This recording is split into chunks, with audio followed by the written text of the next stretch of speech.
오늘 말씀의 주제는 우리의 먹이라라는 말씀의 주제로 함께 은혜를 나누도록 하겠습니다. 자, 우리가 인생을 때때로 살아가면 우리 가운데 원망과 불평이 찾아옵니다. 우리가 원치 않는 일로 고난과 역경을 닥칠 때 하나님 어찌하여 나에게 이러한 원망 또 이러한 고통, 이러한 불평이 찾아옵니까? 라고 하는 우리 마음속에 깊은 곳에서 울림이 있을 것입니다. 이것은요, 마귀가 주는 생각입니다. 누가 주는 생각이에요? 마귀가 주는 생각이에요. 하나님께서는 늘 우리와 함께 하시죠. 그래서 존 웨슬리 목사님은 우리와 함께 하는 것이 가장 좋은 것이다. 자, 여러분의 삶 가운데 여호와께서 함께 하심을 믿으시기 바랍니다. 그 믿음이 흔들리지 아니하였을 때 여호와 하나님께서 우리와 늘 가까이 하신다는 것을 느끼실 수 있으시고 또 삶 가운데 주님께서 동행하심을 깨달을 수가 있습니다. 자, 오늘 말씀은 이스라엘 백성이 이집트, 애굽을 탈출하여 광야를 지나는 중에 가나안 땅 접경에 이르렀습니다. 어디에 이르렀다고요? 가나안 땅 접경에. 자, 이스라엘 백성이 가장 위대하고 가장 큰 소망은 무엇일까요? 바로 가나안 땅 입성일 것입니다. 그래서 많은 학자들과 많은 목회자들은 이 가나안 땅을 천국과 비유합니다. 우리 인생 가운데 40년의 고난과 고통이 있지만 결국 하나님께서는 그 고난과 고통 사이에서 은혜를 베푸시고 결국은 가나안 땅, 결국은 우리를 천국 도상으로 인도하신다라는 그런 말씀입니다.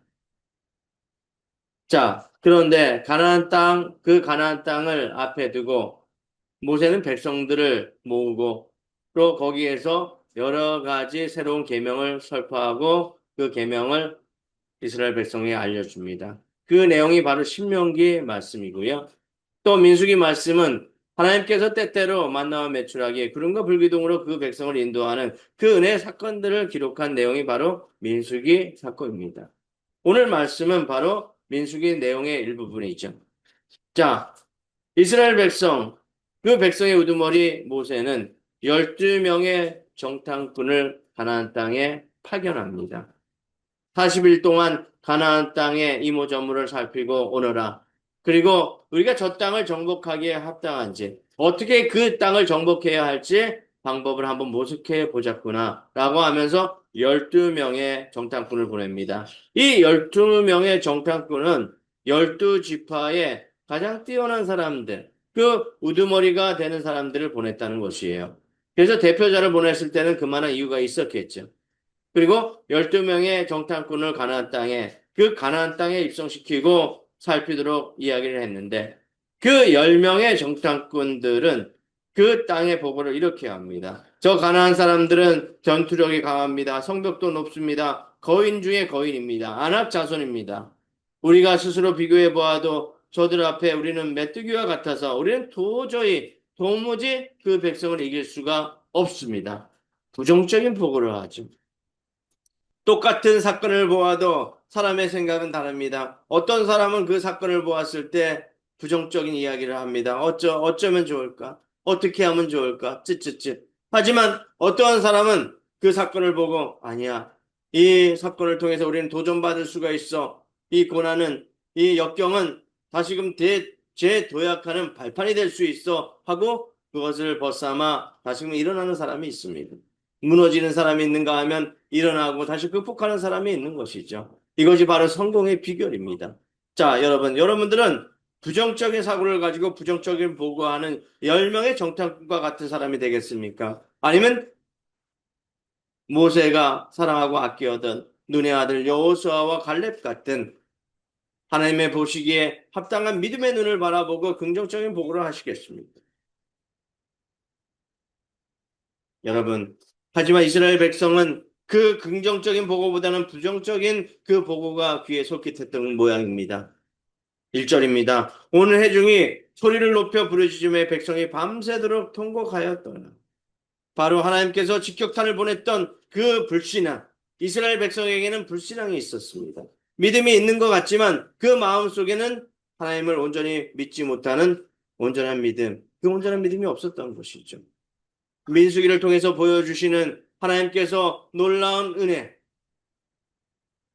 사막에서도 물리지 않고 또 사막에서 날마다 먹을 수 있는 물을 허락하여 주시고 날마다 마시고 먹을 수 있는 만나와 메추라기 허락하여 주셔서 이스라엘 백성을 보호하시고 지키셨는데도 불구하고 그때는 까마득히 잊어버리죠. 6월절이라는 그 절기에 왜 나왔습니까? 이스라엘 백성을 애굽 땅에서 탈출시켜서 홍해를 건너 가나안 땅에 입성하시는 그 방법의 도구로 그 바로 6월절을 이용하고 사용하여 주셨습니다. 그것도 잊어버리죠. 지금까지 우리 인생 가운데 하나님께서 많은 은혜와 또 많은 축복을 허락하여 주셨을 것입니다. 그런데 우리는 때때로 이 고난과 역경을 만나면 그것을 까마득하게 잊어버립니다. 하나님 살아계십니까? 하나님 내게 왜 이러한 고통을 주십니까? 하면서 주님을 원망하는 모습이 우리의 모습이 아닐까 돌아봅니다. 바로 이스라엘 백성은 그 불신앙 때문에 심각한 결과를 가져오게 되지요. 먼저는 온 백성 회중이 소리 높여 여호와 앞에서 부르짖기보다는 밤새도록 통곡하였습니다. 하나님의 약속을 성취하는 것보다는 믿음이 없으니 주님 앞에서 큰 소리 외쳐서 통곡할 수밖에 없었던 것이죠. 2절입니다. 이스라엘 자손이 다 모세와 아론을 원망하며 오히려 추앙과 존경을 받아야 될 모세와 아론을 원망하기 시작합니다. 어떻게 원망합니까? 온 회중이 그들에게 이르되 우리가 애굽 땅에서 죽었거나 이 광야에서 죽었으면 좋았을 거든. 좋았을 거. 이게 말이 됩니까? 이스라엘 백성이 그 광야의 땅에서 살아날 수 있었던 것은 모세의 기적, 하나님께서 베푸신 그 은혜로 말미암아 살아났습니다. 다 원래대로 돌려달라 하는 아이들의 투정과도 마찬가지죠. 그냥 돌려줘, 원래대로 돌려줘, 원래대로 갈 거야 하는 아이들의 투정이 바로 이스라엘 백성과 마찬가지였다는 것이죠. 우리가 신앙생활 하면서도 마찬가지입니다. 하나님 앞에서 하나님께서 주신 그 은혜로 말미암아 우리가 여기 있지 않습니까? 날마다 그 은혜를 주십니다. 그리고 앞으로도 그 은혜를 주실 것이에요.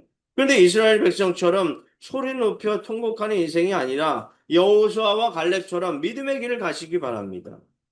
할렐루야. 자, 한참 울던 이스라엘 백성, 이제는 더 나아가 원망의 화살을 모세와 아론을 겨냥하게 되어지죠.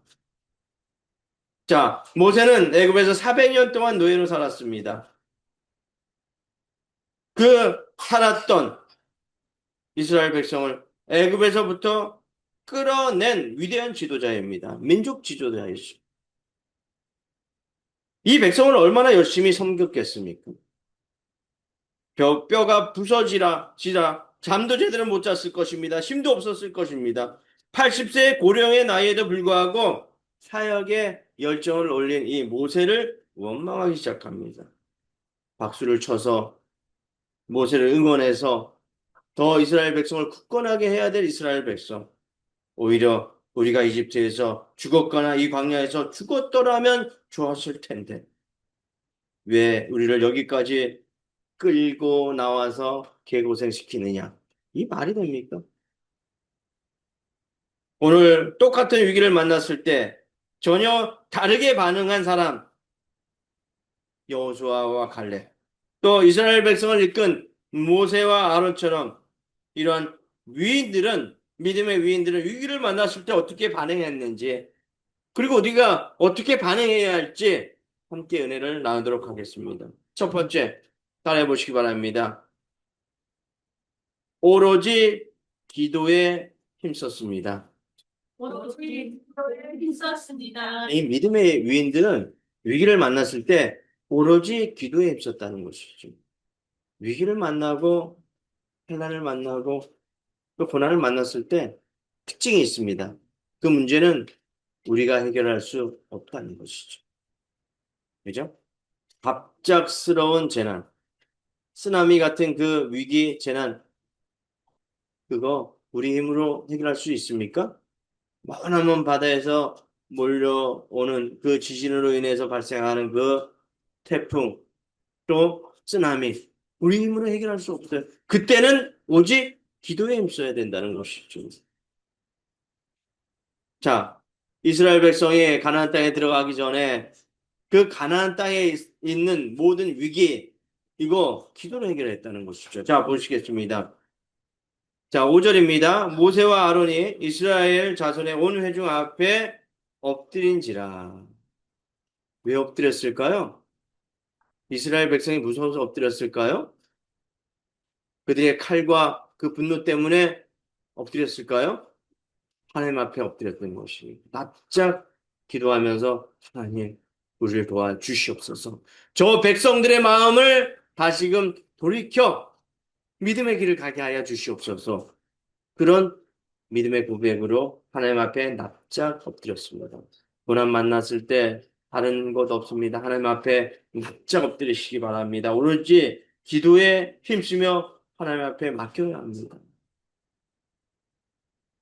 아무리 상대방이 험한 말로 나를 공격한다 할지라도 그 말로 또 그 행동으로 대하는 것이 아니라 하나님 앞에 납작 엎드려 오로지 기도에 힘쓰시기 바랍니다.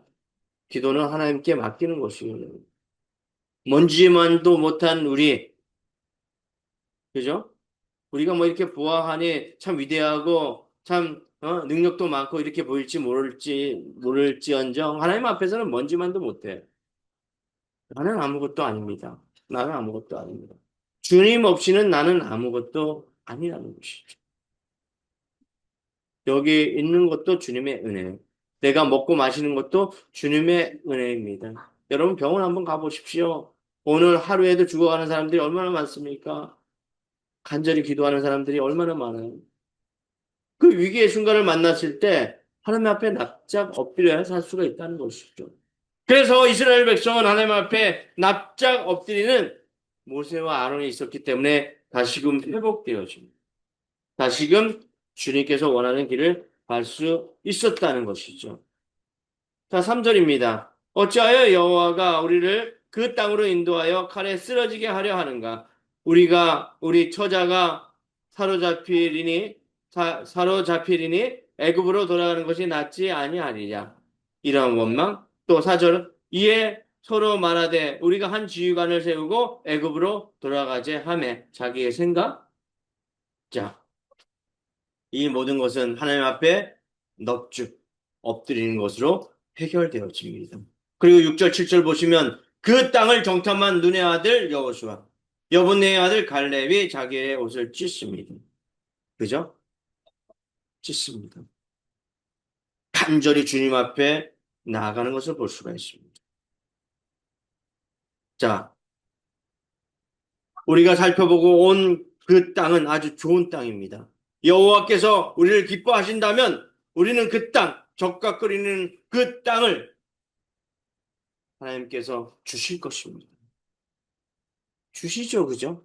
하나님의 약속은 변치 않습니다. 두 번째예요. 자, 이 위대한 믿음의 위인들은 하나님을 더욱 의지하였습니다. 따라해 보시기 바랍니다. 하나님을 더욱 의지합시다. 하나님 더 의지합시다. 네, 어려운 때를 만났을 때, 고난을 만났을 때 하나님을 더욱 의지하시기 바랍니다. 해결할 수 있는 방법은 오직 하나님을 의지하는 것이에요. 여호수아와 갈렙은 하나님을 향한 굳건한 믿음으로 담대히 하나님의 약속을 붙잡았습니다. 우리가 삶의 고난 속에서 낙심될 때, 불평이 찾아올 때 하나님의 약속과 능력을 기억하시고 믿음으로 나아가시기 바랍니다. 두려움 대신 믿음을 선택하는 것이 얼마나 중요한 일인지 본문을 통해 우리에게 보여주고 있습니다. 우리는 일상생활을 하다 보면 평상시에는 믿음이 좋은 사람처럼 보이는 것 같아도 힘들고 어려움이 찾아오면 하나님을 원망하는 사람을 때때로 봅니다. 이러한 사람을 나약한 사람이라고 얘기하죠. 하지만 오늘 본문은 하나님과 모세를 원망하는 그 사람을 향해서 홍해를 건너게 하시고 또 날마다 만나와 매출하기를 허락하시는 그 주님의 은혜에 감사하며 주님을 더욱 의지하며 나갔던 믿음의 사람을 기억하시기 바랍니다. 주님을 찬양하시기 바랍니다. 얼마나 이들이 주님을 찬양했으면, 얼마나 주님 앞에 담대히 나갔으면 하나님께서 이들 앞에서 응답하여 주시고 그 땅으로 그들을 인도하여 주셨습니다. 아무리 어려운 일이 있더라도 전쟁에서 승리하게 하신다는 것을 기억하시기 바랍니다. 여러분, 우리 마음속에 하나님을 기쁘시게 할 수 있는 그 믿음이 있다면 여러분들의 삶의 선택, 신앙의 선택이 아무리 어려운 일이 찾아와도 주님만 바라보신다면 하나님께서 여러분들을 통해서 새 역사를 이뤄나가실 것을 믿습니다. 마지막입니다. 우리는 여호수아와 갈렙과 같이 믿음의 눈으로 세상을 바라보아야 합니다. 따라해 보시기 바랍니다. 믿음의 눈으로 세상을 바라보아야 합니다. 믿음의 눈으로 세상을 바라보아야 합니다. 자, 여호수아와 갈렙은 마지막으로 믿음의 눈으로 세상을 바라보았다는 것이죠. 무슨 눈으로요? 믿음의 눈으로. 9절입니다. 다만 여호와를 거역하지는 말라. 또 그 땅 백성을 두려워하지 말라. 그들은 우리의 먹이라. 우리의 먹이라. 우리의 밥이라는 것입니다. 여호수아와 갈렙은 정탐한 후에 그들이 아무리 거대하고 아무리 위대해 보일지언정 여호와 하나님께서 나와 함께 하시니 이스라엘 백성과 함께 하시니 이들은 밥에 불과하다. 먹이에 불과하다라고 믿음의 고백을 합니다. 믿음의 눈으로 바라보니까 우리의 먹이가 되는 것이죠. 그렇지 않습니까? 특별히 여호와께서 우리와 함께 하시니 우리 안에 두려움이 사라지는 것입니다. 할렐루야. 아멘. 네. 10절입니다. 온 회중이 그들을 돌로 치려 하는데 그때에 여호와의 영광이 회막에서 이스라엘 모든 자손에게 나타나시리라. 도저히 하나님께서 참다 못하니까 이제 하나님께서 본격적으로 나타나서 일하십니다. 어떻게요? 회막에서 이스라엘 백성에게 나타나십니다. 백성들의 원망은 멈추지 않았습니다. 원망은 또 다른 원망을 낳고 이제 그들은 하나님을 원망하기 시작하는 것이죠. 여러분, 하나님은 우리를 살리시고 우리를 위기 가운데 건져내시는 그런 분이에요. 원망의 대상이 아니지. 우리가 고난을 만날 때, 위기를 만날 때 우리에게 주시는 메시지가 있다는 것을 깨달으시기 바랍니다. 그 메시지를 통해서 우리가 세상을 믿음의 눈으로 바라보시고 넉넉히 이겨내시는 저와 여러분 되시길 주님의 이름으로 축원합니다. 혹시 우리도 지금 내 삶에서 어려운 문제를 만나고 있습니까? 하나님을 원망하지 않고 주님을 온전히 바라보시기 바랍니다. 하나님이 이렇게 우리를 고생시키시려고 이민 오게 하셨습니까? 우리를 고통시키시려고 내 몸에 병을 만드셨습니까? 우리 가족 가운데 여러 가지 고통을 주셨습니까? 이런 믿음이 아니라 원망, 불평으로 나가시는 것이 아니라 하나님을 향한 믿음, 그 믿음을 굳건히 나가시길 바랍니다.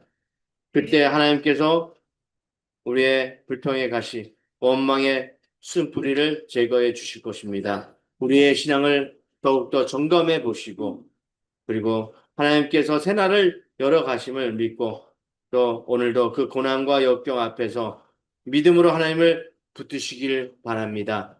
기도하겠습니다.